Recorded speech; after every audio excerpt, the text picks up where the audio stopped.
pintu masuk terorisme adalah Wahabi dan Salafi. Wahabi dan Salafi itu ajarannya ekstrim, tekstual, harfiyah, lafziyah, puritisasi dalam rangka memurnikan Islam, maunya gitu, maunya ngakunya dalam rangka memurnikan Islam seperti zaman Rasulullah, semua dianggap bid'ah, dianggap sesat kalau tidak seperti persis seperti zaman Rasulullah. Walaupun mereka naik mobil sih, bukan naik onta, tapi apapun yang kita lakukan kalau nggak seperti Rasulullah katanya bid'ah. Nah, kalau bid'ah berarti sesat, kalau sesat berarti neraka. Kullu bid'atin dhalalah wa kullu dhalalatin finnar. Setiap barang yang baru yang tidak ada zaman Rasulullah bid'ah. Wa kullu bid'atin dhalalah, setiap bid'ah sesat. Wa kullu dhalalatin finnar, setiap neraka. Dan ini ajaran seperti ini pintu masuk untuk menjadi terorisme, menghalakkan darah orang sesama orang muslim.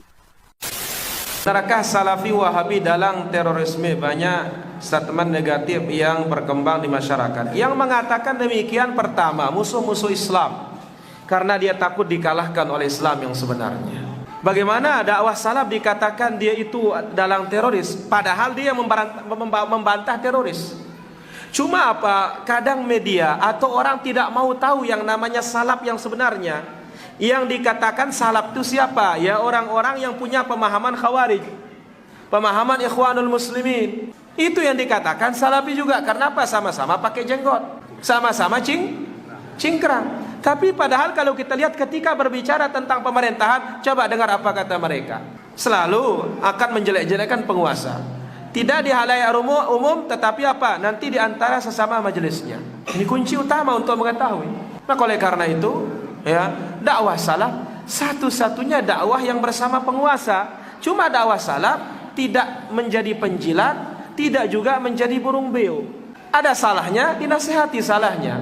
Kalau dia benar, didukung kebenarannya. Ini dia para jamaah. Dan yang banyak menyoroti dakwah salaf ini terutama orang-orang liberal. Dan ini terjadi karena dia tahu ketika kita pegang Islam kita, mereka luntur dan runtuh. Kenapa? Kita bersama Allah Azza wa Jalla. Yang kita punya jaminan in tansurullah yansurkum. Tapi kita ini perlu sabar. Memberontak tidak boleh. Tapi apa, janji Allah pasti tiba ketika kita bersabar, ketika kita menjalankan yang hak. Allah menangkan agama ini para jamaah. Nah, menangnya agama itu tidak dimau. Sehingga bagaimana merusak. Ini nasihat bagi kita semua para jamaah. Dakwah salaf tidak bertentangan dengan pemerintahan. Dia meluruskan yang salah, kemudian mengokohkan yang benar, bersandar kepada kitab Allah dan sunnah Nabi SAW. Maka dakwah ini tidak ada yang perlu kita khawatirkan, kecuali memang orang memusuhi apa? Islam itu sendiri. Kalau memusuhi Islam, ya sehebat apapun tetap akan dimusuhi. Yang Allah katakan walan tardu ankal yahud walan nasara hatta tattabi'a millatahum.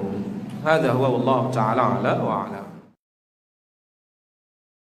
Terorisme, radikalisme tidak hanya ada pada agama Islam saja, pada pemeluk agama Islam, bukan pada ajaran agama, pada pemeluk agama Islam. Tetapi di agama-agama lain juga ada, di negara-negara lain juga ada. Ada stigma-stigma negatif yang ada di dalam masyarakat kita, seolah-olah yang mempunyai paham itu adalah orang yang berjenggotan, pakai celananya cingkrang. Itu tidak betul. Saya katakan, itu tidak betul.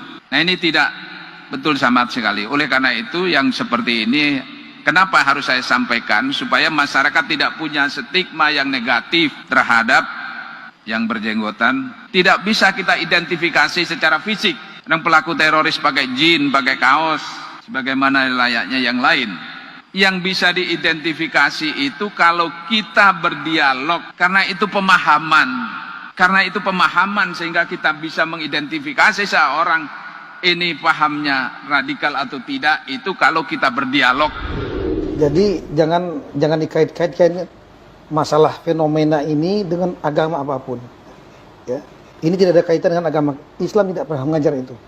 Islam bukan teroris, teroris bukan Islam. Islam bukan teroris, teroris bukan Islam.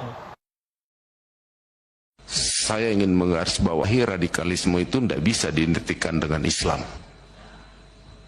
Radikalisme itu oknum atau mungkin kelompok. Jadi kalau siap itu.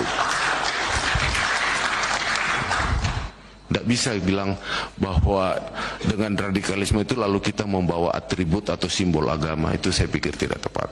Dan ini harus kita kampanyekan kepada seluruh anggota, seluruh masyarakat bahwa itu adalah oknum. Nah, kalaupun kita penegakan hukum juga terhadap oknum, bukan terhadap simbol agama. Seperti itu, Bib. Mungkin siap.